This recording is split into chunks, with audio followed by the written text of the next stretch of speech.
بسم اللہ الرحمن الرحیم۔ قریش کی بدعہدی۔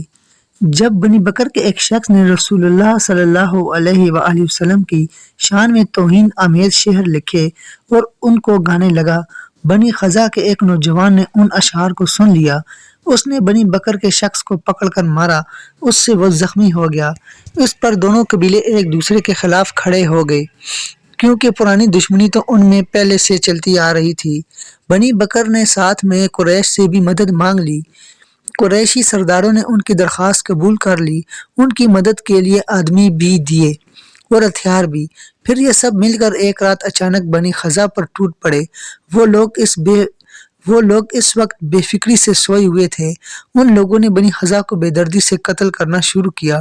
بنی خزاع کے بعض افراد جانیں بچانے کے لیے وہاں سے بھاگے اور ایک مکان میں گھس گئے۔ قریش نے انہیں وہاں بھی جا گھیرا اور پھر اس مکان میں گھس کر انہیں قتل کیا۔ اس طرح قریش نے بنی بکر کی مدد کے سلسلے میں اس صلح نامے کی دھجیاں اڑا دیں۔ جب یہ سب کر بیٹھے تو احساس ہوا کہ یہ ہم نے کیا کیا۔ اب وہ جمع ہو کر سردار ابو سفیان کے پاس آئے۔ سارا واقعہ سن کر انہوں نے کہا، یہ ایسا واقعہ ہے کہ میں اگرچہ اس میں شریک نہیں ہوں لیکن بے تعلق بھی نہیں رہا، اور یہ بہت برا ہوا۔ اللہ کی قسم، محمد صلی اللہ علیہ وسلم اب ہم سے جنگ ضرور کریں گے، اور میں تمہیں بتائے دیتا ہوں، میری بیوی ہندہ نے ایک بہت بھیانک خواب دیکھا ہے۔ اس نے دیکھا ہے کہ ہجون کی طرف سے خون کا ایک دریا بہتا ہوا آیا اور خندمہ تک پہنچ گیا۔ لوگ اس دریا کو دیکھ کر سخت پریشان اور بدحواس ہو رہے ہیں۔ اس پر قریش نے ان سے کہا، جو ہونا تھا وہ تو ہو چکا، اب آپ محمد صلی اللہ علیہ وسلم کے پاس جائیں اور ان سے نئے سرے سے معاہدہ کریں، آپ کے سوا یہ کام کوئی نہیں کر سکتا۔ اس پر ابو سفیان اپنے ایک غلام کے ساتھ مدینہ منورہ کی طرف روانہ ہوئے۔ ادھر ان سے پہلے بنی خزاع کا ایک وفد آپ صلی اللہ علیہ وسلم کی خدمت میں پہنچ گیا اور جو کچھ ہوا تھا تفصیل سے بیان کر دیا۔ حضور صلی اللہ علیہ وسلم اس وقت مسجد نبوی میں اپنے صحابہ کرام رضی اللہ عنہم کے ساتھ تشریف فرما تھے۔ بنی خزاع کی درد بری روداد سن کر حضور صلی اللہ علیہ وآلہ وسلم کی آنکھوں میں آنسو آ گئے اور ارشاد فرمایا، اگر میں بنی خزاع کی مدد انہی چیزوں سے نہ کروں جن سے میں اپنی مدد کرتا ہوں تو اللہ تعالیٰ میری مدد نہ فرمائے۔ اسی وقت آسمان پر ایک بدلی آ کر تیرنے لگی۔ حضور صلی اللہ علیہ وسلم نے اس کو دیکھ کر ارشاد فرمایا، یہ بدلی بنی خزاع کی مدد کے لیے بلند ہوئی ہے۔ ام المؤمنین حضرت میمونہ رضی اللہ عنہا فرماتی ہیں کہ ایک رات رسول اللہ صلی اللہ علیہ وسلم میرے پاس تھے۔ رات میں اٹھ کر انہوں نے نماز پڑھنے کے لیے وضو کیا۔ ایسی حالت میں نے انہیں لبیک لبیک لبیک فرماتے سنا، یعنی میں حاضر ہوں، میں حاضر ہوں، میں حاضر ہوں۔ ساتھ میں آپ صلی اللہ علیہ وسلم نے یہ بھی فرمایا، میں مدد کروں گا، میں مدد کروں گا، میں مدد کروں گا۔ اب وہاں کوئی اور تو تھا نہیں، چنانچہ میں نے عرض کیا، اے اللہ کے رسول، میں نے آپ کو 3 بار لبیک اور میں مدد کروں گا فرماتے ہوئے سنا ہے، یہ کیا معاملہ ہے؟ جواب میں آپ صلی اللہ علیہ وسلم نے ارشاد فرمایا، بنی خزاع کے ساتھ کوئی واقعہ ہو گیا ہے۔ ان کے 3 دن بعد بنی خزاع آپ صلی اللہ علیہ وسلم کے پاس پہنچے تھے، گویا اللہ تعالیٰ نے پہلے ہی آپ صلی اللہ علیہ وسلم کو خبر دے دی تھی۔ جبکہ ابو سفیان اس کوشش میں تھے کہ اس سلسلے میں سب سے پہلے وہ حضور صلی اللہ علیہ وسلم سے جا کر ملیں، یعنی ان کے وہاں پہنچنے سے پہلے مسلمانوں کو اس واقعہ کی خبر نہ ہو۔ حضور صلی اللہ علیہ وسلم نے اپنے صحابہ کرام رضی اللہ عنہم کو بھی پہلے ہی ان الفاظ میں خبر دے دی تھی، بس یوں سمجھو نئے سرے سے معاہدہ کرنے اور اس کی مدد بڑھانے کے لیے ابو سفیان آیا ہی چاہتا ہے۔ پھر ابو سفیان سے پہلے ہی بنی خزاع کا وفد مدینہ منورہ پہنچ گیا۔ یہ لوگ حضور صلی اللہ علیہ وسلم سے مل کر واپس روانہ ہوئے تو راستے میں ابو سفیان سے ان کا سامنا ہوا۔ ابو سفیان نے ان سے کچھ پوچھنے کی کوشش کی لیکن وہ بتائے بغیر آگے بڑھ گئے۔ تاہم ابو سفیان نے بھانپ لیا کہ یہ لوگ اسی سلسلے میں مدینہ منورہ گئے تھے۔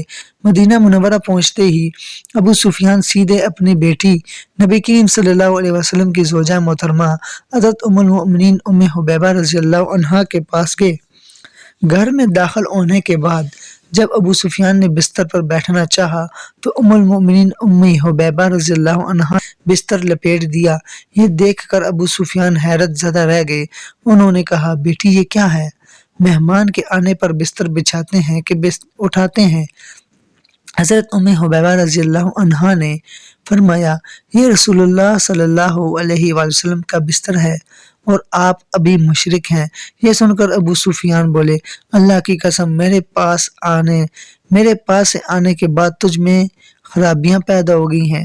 اس پر حضرت ام حبیبہ رضی اللہ عنہا نے فرمایا، یہ بات نہیں، بلکہ بات یہ ہے کہ مجھے اسلام کی ہدایت عطا ہو گئی ہے، جبکہ آپ پتھروں کو پوجتے ہیں، ان بتوں کو جو نہ سن سکتے ہیں اور نہ دیکھ سکتے ہیں۔ آپ پر تعجب ہے، آپ قبیلہ قریش کے سردار اور بزرگ ہیں، سمجھدار آدمی ہیں اور اب تک شرک میں ڈوبے ہوئے ہیں۔ ان کے جواب میں ابو سفیان بولے، تو کیا میں اپنے باپ دادا کا دین چھوڑ کر محمد صلی اللہ علیہ وسلم کے دین کو اختیار کر لوں؟ پھر ابو سفیان وہاں سے نکل کر حضور اکرم صلی اللہ علیہ وسلم کی خدمت میں حاضر ہوئے، لیکن آپ صلی اللہ علیہ وسلم نے نئے سرے سے معاہدہ کرنے سے انکار فرما دیا۔ اب وہ حضرت ابوبکر صدیق رضی اللہ عنہ کے پاس گئے، انہوں نے بھی کوئی بات نہ سنی۔ وہ بار بار سبھی بڑے لوگوں کے پاس گئے، لیکن کسی نے ان سے بات نہ کی۔ آخر ابو سفیان مایوس ہو گئے اور واپس مکہ لوٹ آئے۔ انہوں نے قریش پر واضح کر دیا کہ وہ بالکل ناکام لوٹے ہیں۔ ادھر ابو سفیان کے روانہ ہونے کے بعد ہی نبی کریم صلی اللہ علیہ وسلم نے مسلمانوں کو کوچ کا حکم فرمایا۔ مسلمانوں کے ساتھ حضور اکرم صلی اللہ علیہ وسلم نے اپنے گھر والوں کو بھی تیاری کا حکم فرمایا، لیکن یہ وضاحت نہیں فرمائی تھی کہ کہاں جانا ہے۔ آپ صلی اللہ علیہ وسلم نے آس پاس کے دیہاتوں میں یہ پیغام بھیج دیا۔ ان لوگوں کو حکم ہوا کہ رمضان کا مہینہ مدینہ منورہ میں گزاریں۔ اس اعلان کے فوراً بعد چاروں طرف سے لوگوں کی آمد شروع ہو گئی۔ اس موقع پر آپ صلی اللہ علیہ وسلم نے دعا فرمائی، اے اللہ، قریش کے جاسوسوں اور سن گن لینے والوں کو روک دے تاکہ ہم ان کے علاقے میں اچانک جا پڑیں۔ ادھر تو حضور صلی اللہ علیہ وسلم یہ احتیاط فرما رہے تھے کہ کسی طرح قریش کو ان کی تیاریوں کا علم نہ ہو۔ ادھر آپ صلی اللہ علیہ وسلم کے ایک صحابی حضرت عاطب بن ابی بلتہ رضی اللہ عنہ نے قریش کے 3 بڑے سرداروں کے نام خط لکھا۔ اس خط میں انہوں نے حضرت صلی اللہ علیہ وسلم کی تیاریوں کی اطلاع دی تھی۔ یہ خط انہوں نے ایک عورت کو دیا اور اس سے کہا، اگر تم یہ خط قریش تک پہنچا دو تو تمہیں زبردست انعام دیا جائے گا۔ اس نے خط پہنچانا منظور کر لیا۔ اس پر حضرت عاطب رضی اللہ عنہ نے اسے 10 دینار اور ایک قیمتی چادر دی اور اس سے کہا، جہاں تک ممکن ہو اس خط کو پوشیدہ رکھنا اور عام راستوں سے سفر نہ کرنا، کیونکہ جگہ جگہ نگرانی کرنے والے بیٹھے ہیں۔ وہ عورت عام راستہ چھوڑ کر ایک اور راستے سے مکہ معظمہ کی طرف روانہ ہوئی۔ اس کا نام سارا تھا، وہ مکہ کی ایک گلوکارہ تھی۔ مدینہ منورہ میں حضرت صلی اللہ علیہ وسلم کے پاس آ کر مسلمان ہوئی تھی۔ اس نے اپنی خستہ حالی کی شکایت کی تو آپ صلی اللہ علیہ وسلم نے اس کی مدد بھی کی تھی۔ پھر یہ مکہ چلی گئی، لیکن وہاں جا کر اسلام سے پھر گئی۔ پھر یہ وہاں نبی کریم صلی اللہ علیہ وسلم کی شان میں توہین آمیز اشعار پڑھنے لگی۔ ان دنوں سارا دوبارہ مدینہ آئی ہوئی تھی۔ حضرت عاطب رضی اللہ عنہ نے اسے یہ خط دیا تو وہ یہ کام کرنے پر رضامند ہو گئی۔ اس نے وہ خط اپنے سر کے بالوں میں چھپا لیا اور مدینہ منورہ سے روانہ ہوئی۔ ادھر یہ روانہ ہوئی، ادھر اللہ تعالیٰ نے اپنے رسول کو اس بارے میں خبر بھیج دی۔ آسمان سے اطلاع ملتے ہی آپ نے اپنے چند صحابہ کرام رضی اللہ عنہم کو اس کے تعاقب میں روانہ فرمایا۔ آپ صلی اللہ علیہ وسلم نے ان سے فرمایا، وہ عورت تمہیں فلاں مقام پر ملے گی، اس کے پاس ایک خط ہے، خط میں قریش کے خلاف ہماری تیاریوں کی اطلاع ہے، تم لوگ اس عورت سے وہ خط چھین لو، اگر وہ خط دینے سے انکار کرے تو اسے قتل کر دینا۔ یہ صحابہ حضرت علی رضی اللہ عنہ، حضرت زبیر، حضرت طلحہ اور حضرت مقداد رضی اللہ عنہم تھے۔ حکم ملتے ہی یہ اس مقام کی طرف روانہ ہو گئے۔ نبی اکرم صلی اللہ علیہ وسلم کے فرمان کے عین مطابق وہ عورت سے ٹھیک اسی مقام پر جاتے ہوئے ملے۔ انہوں نے اسے گھیر لیا۔ انہوں نے اس عورت سے پوچھا، وہ خط کہاں ہے؟ اس نے قسم کھا کر کہا، میرے پاس کوئی خط نہیں ہے۔ آخر اسے اونٹ سے نیچے اتارا گیا، تلاشی لی گئی، مگر خط نہ ملا۔ اس پر حضرت علی رضی اللہ عنہ نے فرمایا، میں قسم کھا کر کہتا ہوں رسول اللہ صلی اللہ علیہ وآلہ وسلم کبھی غلط بات نہیں کہتے۔ جب اس عورت نے دیکھا کہ یہ لوگ کسی طرح نہیں مانیں گے تو اس نے اپنے سر کے بال کھول ڈالے اور ان کے نیچے چھپا ہوا خط نکال کر انہیں دے دیا۔ بہرحال ان حضرات نے خط لا کر حضور صلی اللہ علیہ وسلم کی خدمت میں پیش کیا۔ خط حضرت عاطب بن ابی ملطہ رضی اللہ عنہ نے لکھا تھا اور اس میں درج تھا کہ اللہ کے رسول صلی اللہ علیہ وسلم نے جنگ کی تیاری شروع کر دی ہے